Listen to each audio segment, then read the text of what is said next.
Assalamualaikum warahmatullahi wabarakatuh.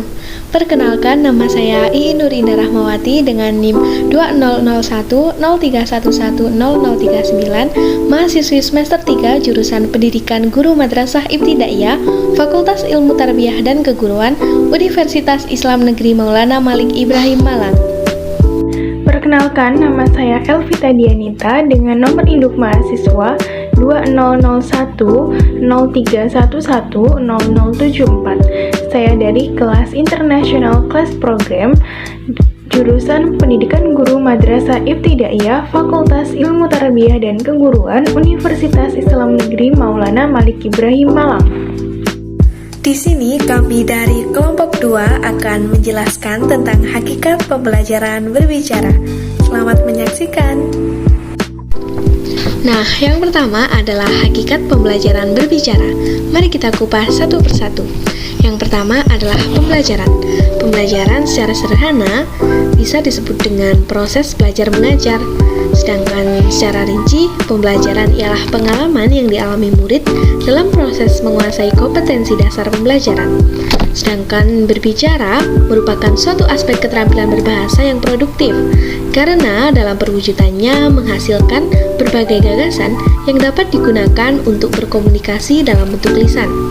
Nah, dapat ditarik kesimpulan bahwa pembelajaran berbicara merupakan materi yang penting diajarkan di sekolah, sebab melalui pembelajaran berbicara diharapkan siswa mampu menyampaikan pikiran, pendapat, ide, gagasan, atau perasaannya dengan baik.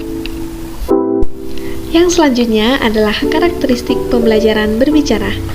Nah, ada 5 karakteristik pembelajaran berbicara. Yang pertama adalah harus ada lawan bicara. Kegiatan berbicara dapat berlangsung jika setidaknya ada 2 orang yang berinteraksi atau ada seorang pembicara dan lawan bicara. Dan yang kedua adalah penguasaan lafal, struktur, dan kosakata.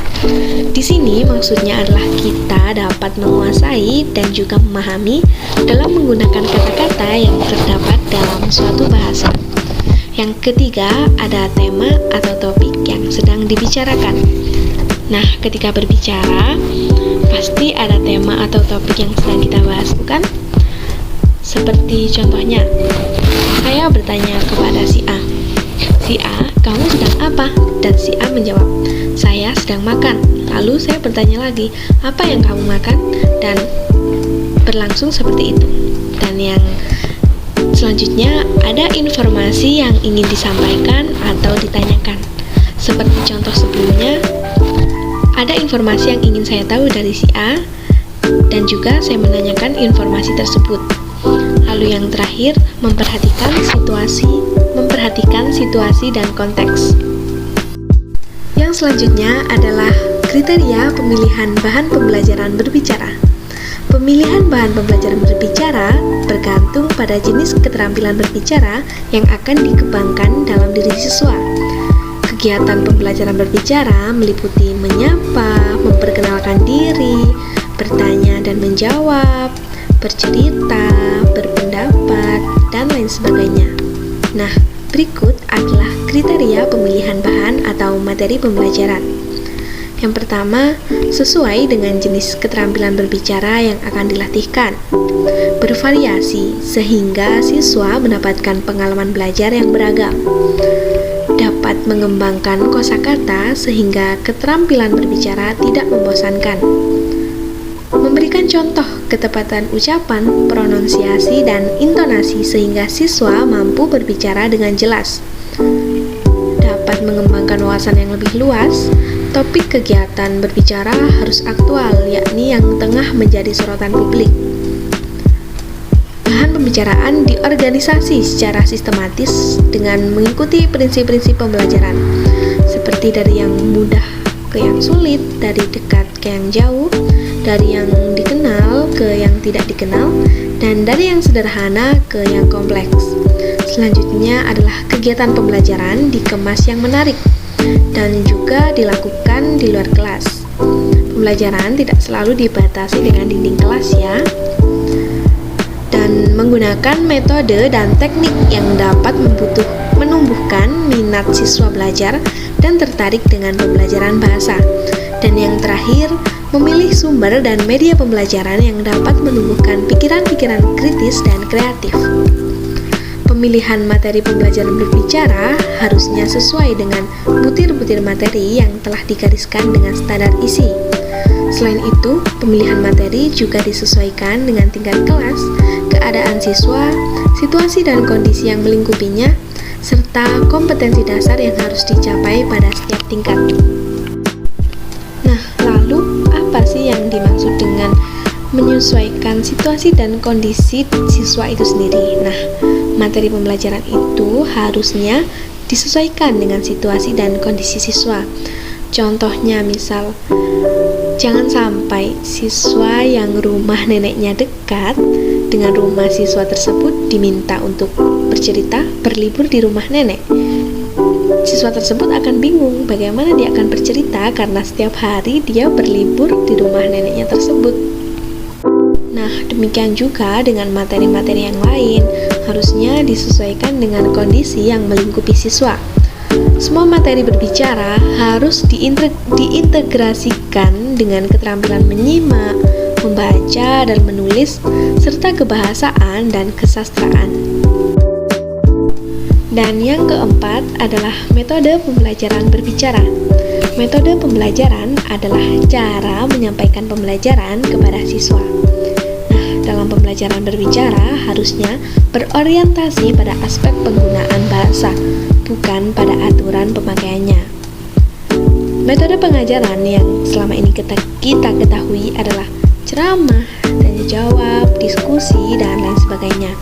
Namun, untuk mengembangkan kemampuan berbahasa, diperlukan metode pembelajaran berbicara yang sesuai, yang menekankan pada siswa aktif atau berpusat pada siswa. Untuk menentukan metode mana yang cocok dalam mengembangkan kemampuan berbicara, guru harus mengacu pada kurikulum atau standar isi. Semua kompetensi dasar berbicara pada kurikulum harus dilihat, dicocokkan dengan metode dan model pembelajarannya. Nah, berikut adalah beberapa metode pembelajaran yang dapat diterapkan di sekolah dasar. Bisa dilihat di layar ya. Bab selanjutnya yaitu media pembelajaran berbicara. Pertama-tama, apa sih pengertian dari media? Yap, kata media berasal dari bahasa Latin dan merupakan bentuk jamak dari kata medium, yang artinya perantara atau pengantar. Jadi, pengertian media adalah wahana penyalur informasi belajar atau penyalur pesan. Setelah kita mengetahui pengertian dari media pembelajaran dan pengertian media, sekarang kita berlanjut menuju jenis dan karakteristik media pembelajaran.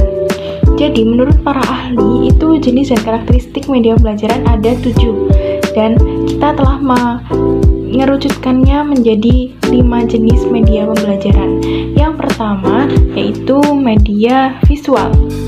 Media visual ini adalah media yang hanya bisa dilihat, seperti foto, buklet, kartun, dan lain-lain. Yang kedua yaitu media audio, adalah media yang hanya bisa didengar, contohnya seperti kaset, radio, dan pemutar MP3.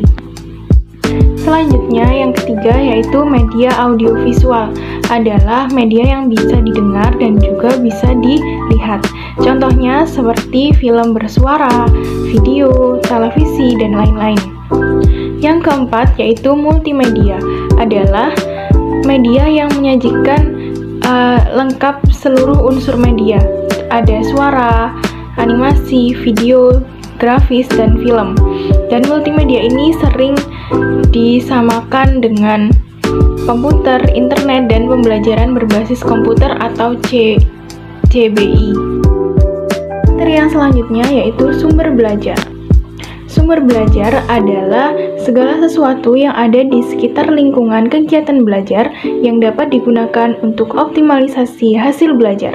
Nah, optimalisasi hasil belajar siswa ini tidak hanya dilihat dari output siswa saja, tetapi dilihat dari proses interaksi siswa dengan berbagai macam sumber belajar yang ada, dan sumber belajar tersebut digunakan untuk merangsang terjadinya proses belajar dan mempercepat penguasaan pengetahuan, keterampilan, dan sikap positif terhadap bidang ilmu yang sedang dipelajarinya.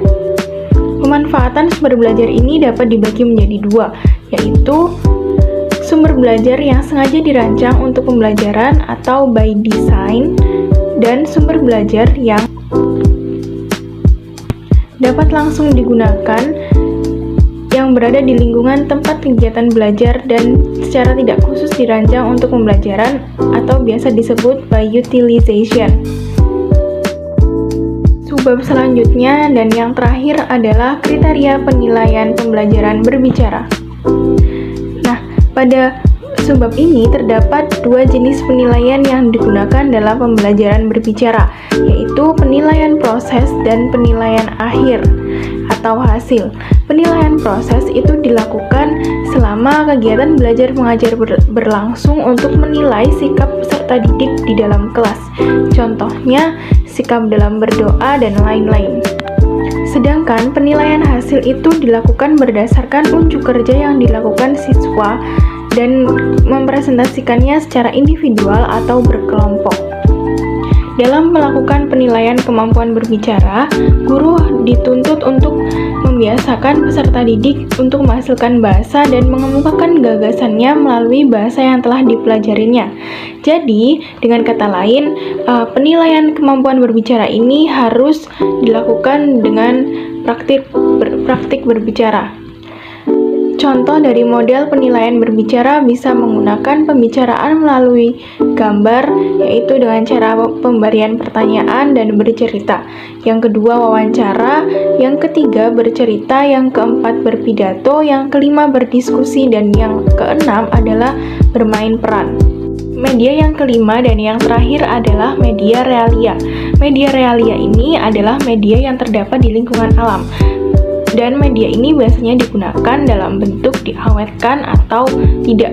Contohnya tumbuhan, air, herbarium, insektarium, dan sebagainya. Terima kasih atas perhatiannya. Akhir kata, kami dari kelompok 2 izin undur diri. Dan apabila ada kesalahan dalam pengucapan, mohon dimaafkan. Terima kasih. Wassalamualaikum warahmatullahi wabarakatuh.